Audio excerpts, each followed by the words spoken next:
Got in our exhaust gaskets and our ignition coil, so we'll be able to install those next. And on the bottom of the cylinder is also another gasket, so we'll clean that up, pull it off, and you can see the cylinder here right up on the front side. It's got some dings up there.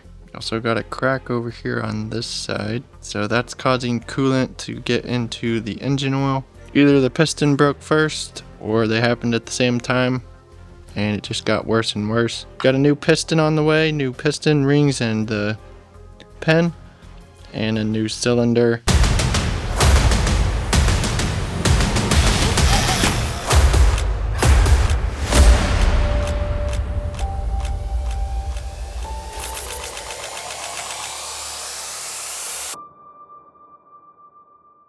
Alright, the next thing I'm going to do is I'm going to get under here and pull off the oil filter screen. There's a little screen on the bottom for any bigger chunks that may get in the engine.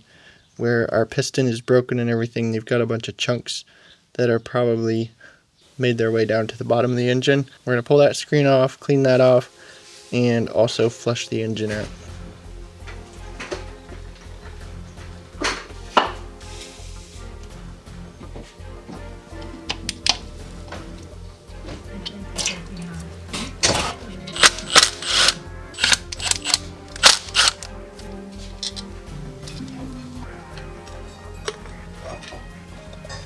Alright, so we pulled off the cap there on the bottom of the engine, and you can see on that oil screen that it's a little bit of sludge on there. No chunks that I could tell, but we'll clean that off, get that all cleaned up.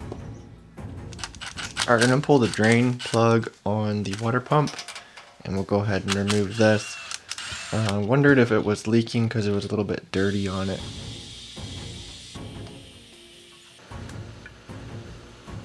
So I got that popped off. So yeah, that seal there is broken and it's kind of old and dry. So we'll get that replaced and go ahead and check the propellers in this, make sure nothing's bad in there. Checking them over, all the propellers looked good. The water pump seemed to be okay, just needed a new seal. So I went ahead and got one of those and we'll get that replaced. Went ahead and stuck this all together and stuck it back in until I got that seal, so I can replace that later. So I'll have to remember to snug this back up later. Alright, we got our gasket for the water pump, so we're going to go ahead and slip that on. Stick that back together. We're just going to pop the screws out, pop our water pump out.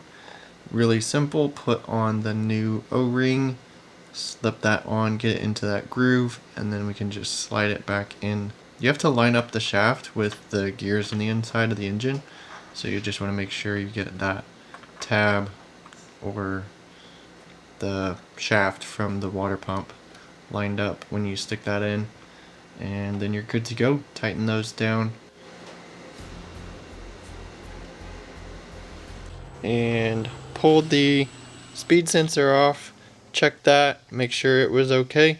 The plug is good. And if you have a broken plug, I'll have a video linked up here on how to replace the plug on your speed sensor or the whole speed sensor itself.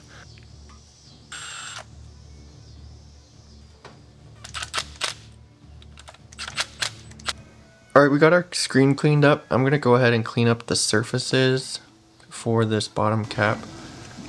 And we're going to get that cleaned up so we can use our ATV silicone, make a new gasket. And we can stick that back on, let that set for about an hour so it can set up, and then we'll go ahead and tighten it down to spec once the gasket seal is set up. While I was waiting for that, I went ahead and changed out the air filter. Now I like to just put a little bit of oil in the bag that it comes in and then just squish it around in there so you get your filter nice and oiled. Got that oiled up and installed on there, and that's all good to go, all cleaned up there. Well, everything's coming together. Waiting for some more parts to come in. We've got some of this stuff going back together so we can keep moving. But hope you guys enjoyed the video. Be sure to subscribe, follow along, and I'll catch you in the next one.